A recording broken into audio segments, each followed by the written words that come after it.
आमाच्या विशेष बुलेटिनमध्ये आपलं स्वागत आहे. पाहूया विशेष बातमी. मुंबई महानगरपालिका निवडणुकीच्या पार्श्वभूमीवर शिवसेना ठाकरे गटनेते आदित्य ठाकरे यांचा प्रचार जोरात सुरू आहे. कुलाबा मतदारसंघात उमेदवार अजिंक्य धात्रक यांच्या प्रचारासाठी घेतलेल्या सभेत आदित्य ठाकरे यांनी भाजप नेते आणि विधानसभा अध्यक्ष राहुल नार्वेकर यांच्यावर थेट टीका केली. त्यांचा आवाज कानावर पडल्यानंतर होय अध्यक्ष बोलायला लागतं.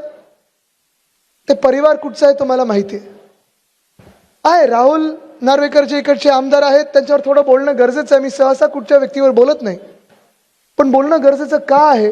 कारण ह्या व्यक्तींनी अध्यक्ष म्हणून जी लबाडी केली, आणि कदाचित मी हे बोलतोय माझ्यावर ते कारवाई करतील, कारण हल्ली ते एका वेगळ्या मस्तीत फिरतात. आपण पाहिलं हरिभाऊ राठोड यांची सिक्युरिटी कशी एका मिनिटात काढून घेतली. साहेबांचा पक्ष आणि शरद पवार साहेबांचा पक्ष फोडण्याचे जे आदेश दिले, जे हुकूम दिले, ते ह्याच अध्यक्षांनी दिलेले आहेत.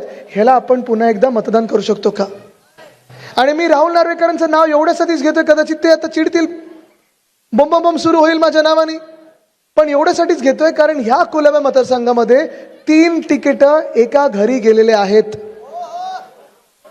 आणि परवाची दादागिरीची, परवा हुकुमशाही तुम्ही पाहिली असेल. इथून पुढे मला वाटतं पवारताई पण ज्या उभे आहेत त्यांनी पण इंटरव्ह्यू दिला.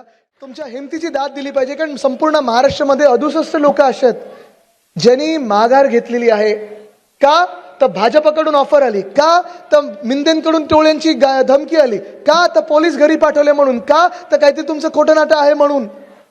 हे जे लोक आहेत, जे माघार घेणारे आहेत, धमक्यांना बळी पडणारे आहेत, पैसे जे घेऊन घरी बसतात ना, असल्या नालायक लोकांना आणि निर्लज्ज लोकांना आपण घरी बसवणं हे आपलं काम आहे. आता ही निवडणूक त्याची आहे. तुम्ही मतदार म्हणून तुमचा मतदानाचा अधिकार जो हिरावून घेतलेला आहे, हे कितपत सहन करणार आहात? ही निर्णायक निवडणूक आहे.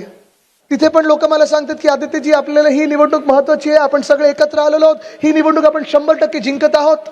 होय, जिंकत तर आहोतच. महापौर आपलाच बसणार. महापौर असेल मुंबईकरच होणार, महापौर मराठीच होणार. आमा चॅनलला लाईक करा, बातमीला शेअर करा, सबस्क्राईब फॉलो करायला विसरू नका.